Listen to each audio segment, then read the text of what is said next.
A lot of people have been noticing things about the Ukraine op that don't sit well, such as the use of footage that is not genuine, that uh, in some cases was filmed several years ago with a very different context than they're representing it today.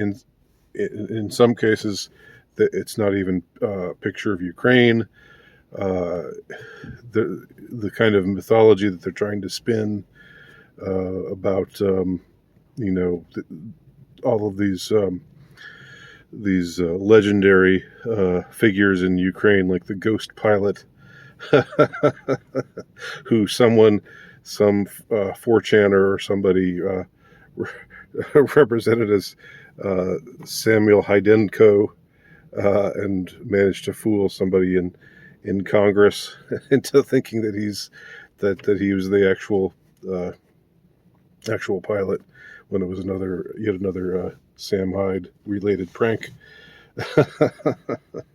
But here's something that I think needs to be remarked upon, because I haven't heard as many people talk about this. There have been a lot of people, Johnny on the spots with regard to this campaign, this obvious propaganda campaign, where they're just trying to make us like see the Ukrainians as intensely valorous and fighting against the evil Putin and the evil Russians. I mean, that's clearly part of what they're churning out right now. There must be a big budget behind this kind of propagandistic effort that's been afoot for the last, well, I guess, week or so,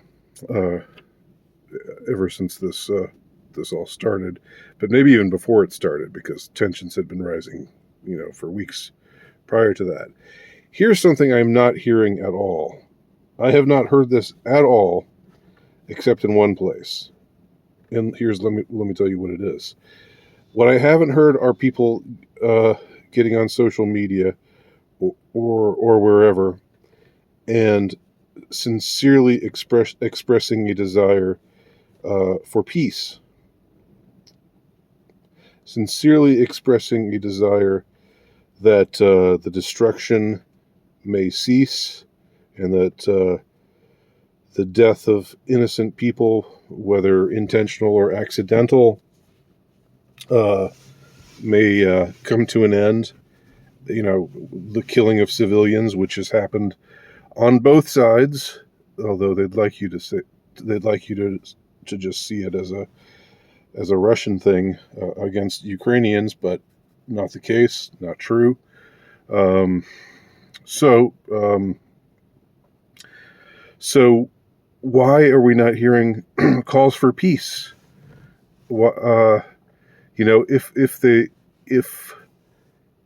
If the two sides could hammer out a peace agreement, I'm sure that everything wouldn't be hunky-dory. I'm sure there would be festering scars from the war, and that's part of what makes war so terrible. There's an irreparability to it.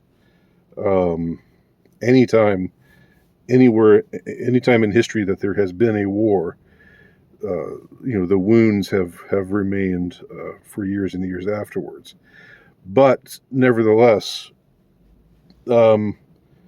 having peace, having there be peace again, after having there be a negotiation where both sides give a little, and then afterwards there being peace again, and not a war anymore.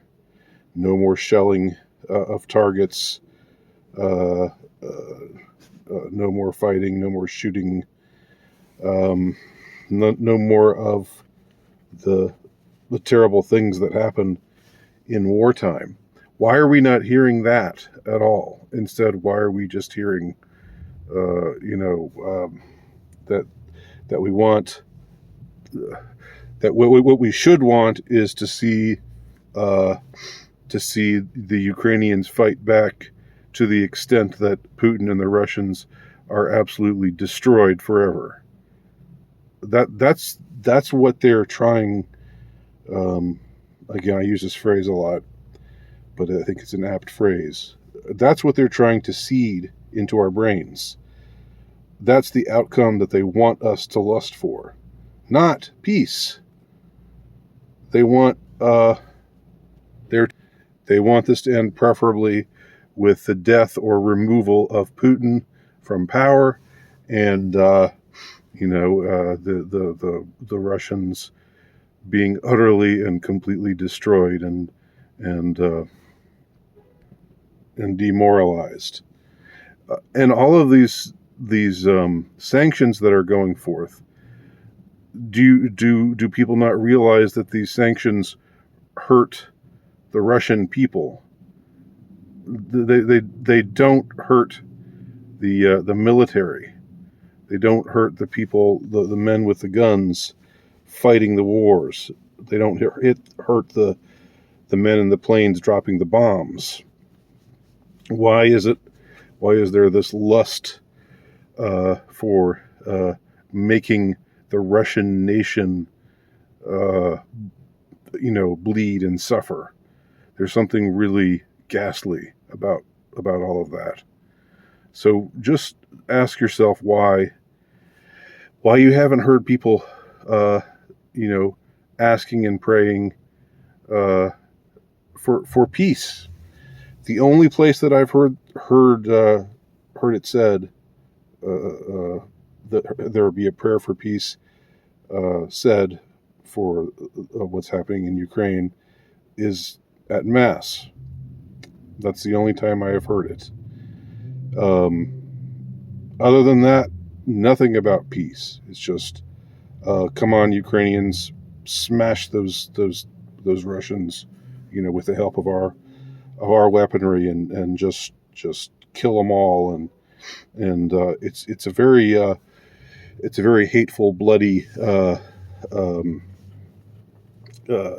kind of message that again they are trying to make normal. They're trying to normalize.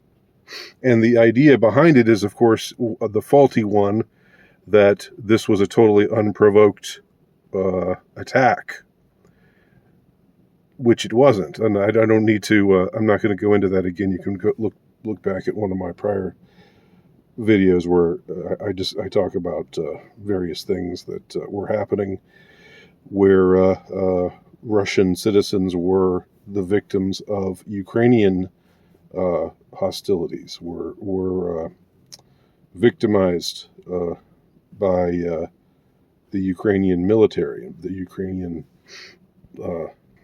fighting forces, including the Azov Battalion, which again, haven't heard too much about the Azov Battalion, but look them up. It's a pretty interesting story. Pretty interesting considering who they are and considering who set them up.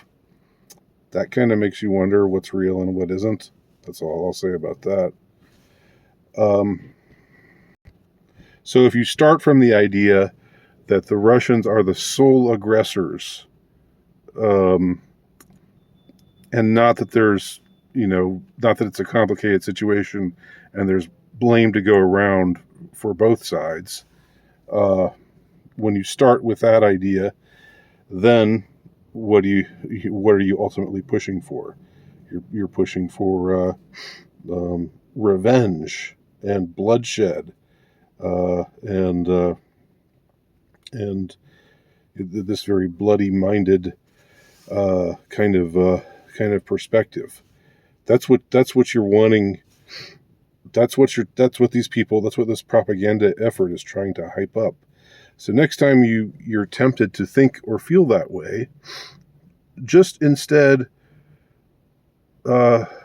pray for peace. Or if you're not the praying type, think about how peace, as soon as possible, would be the most ideal outcome.